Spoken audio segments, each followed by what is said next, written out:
Hello friends, स्वागत है आपका रेखा के मंच में। और एक नई अपडेट के साथ में मैं आपके साथ में हाजिर हूँ।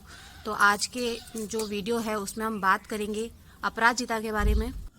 तो अपराजिता के बारे में हम बात करेंगे कि इस पौधे को कब और कैसे लगाना चाहिए, किस महीने में लगाना चाहिए और इसकी मिट्टी कैसी होनी चाहिए और ऐसा क्या करना चाहिए जिससे कि पौधे की जो ग्रोथ है वो अच्छी रहे। और मैं आपके इसके सीड्स भी दिखाऊंगी, क्योंकि इसके सीड्स जो है वो बहुत छोटे होते हैं और कुछ लोग लगाने के बाद होप छोड़ देते हैं कि ये जर्मिनेट नहीं हो रहे हैं, बिकॉज इसके जो सीड्स होते हैं उनको जर्मिनेट होने में बहुत टाइम लगता है। ये देखिए, ये सीड्स हैं और ये मैं आपको हाथ में लेकर दिखाऊंगी।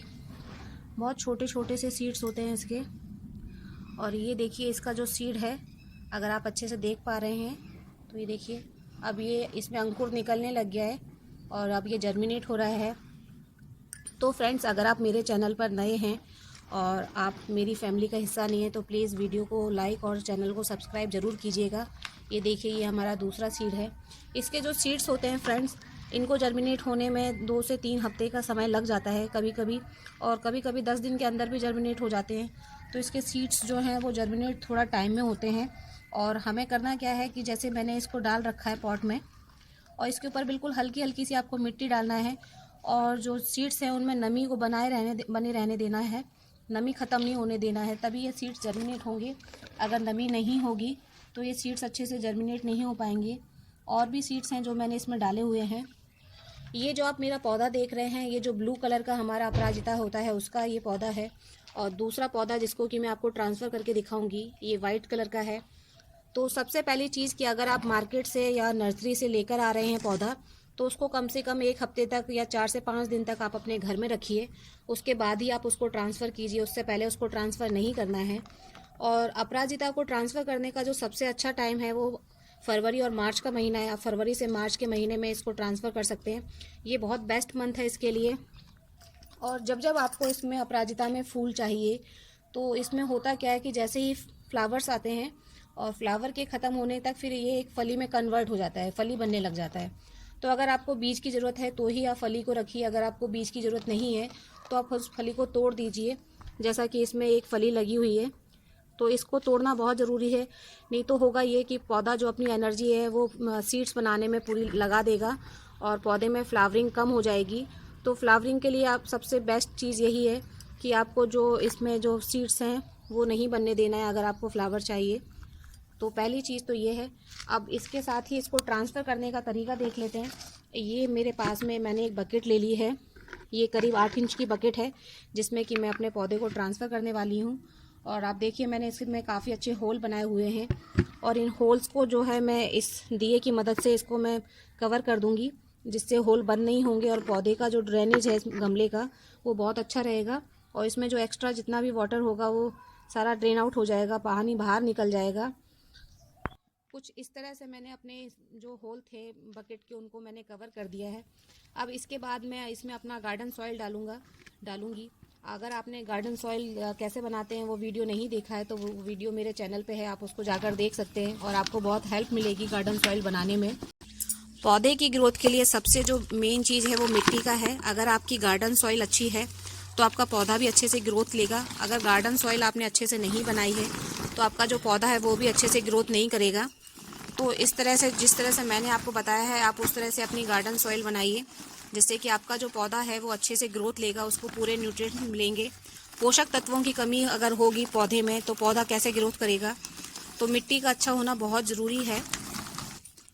फ्रेंड्स, मिट्टी डालने के बाद में हम अपराजिता का जो अपना पौधा है इसको रखकर इसमें देख लेंगे कि ये कितना गहराई तक जा रहा है।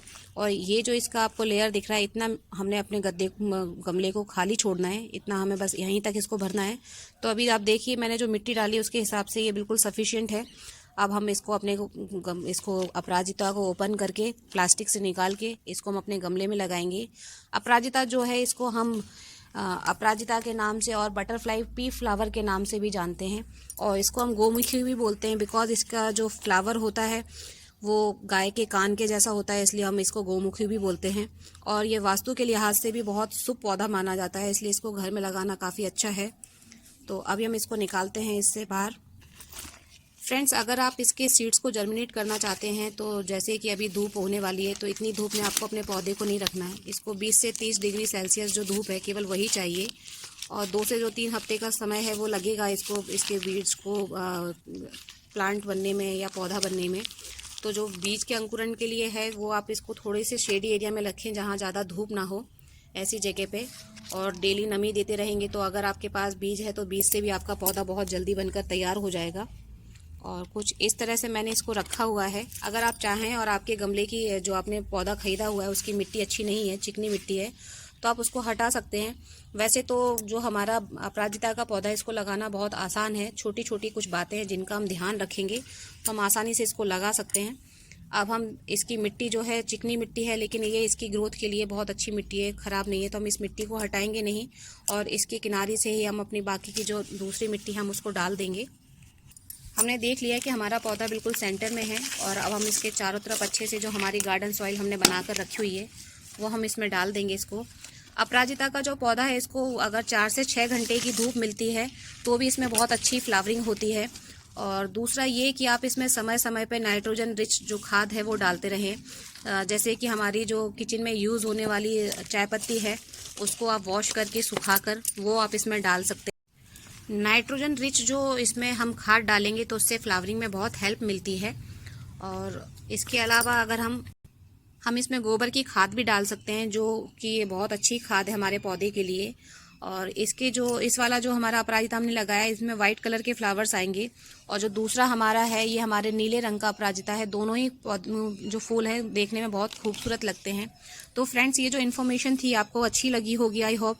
अगर आपको वीडियो अच्छा लगा हो तो प्लीज़ वीडियो को लाइक कीजिएगा और अगर आप चैनल पर नए हैं तो चैनल को सब्सक्राइब करना बिल्कुल मत भूलिएगा। और ये इस तरह से हम अपना प्लांट जब ट्रांसफ़र करेंगे उसके बाद हम इसमें पानी डाल देंगे अच्छे से और उसके बाद हम इसको छांव में रखेंगे 2 से 3 दिन के लिए। उसके बाद हम इसको धूप में ट्रांसफ़र कर देंगे। फिर हमारा पौधा जो है फूल देने के लिए बिल्कुल तैयार हो जाएगा, क्योंकि आप इसमें देखिए नई नई लीव्स पहले से ही आ रही हैं और अब ये मैंने इसको ट्रांसफ़र कर दिया है। तो अगर आप भी अपराजिता लगाना चाहते हैं तो ये समय बहुत बेस्ट है इसके लिए। आप भी अपने घर में अपराजिता का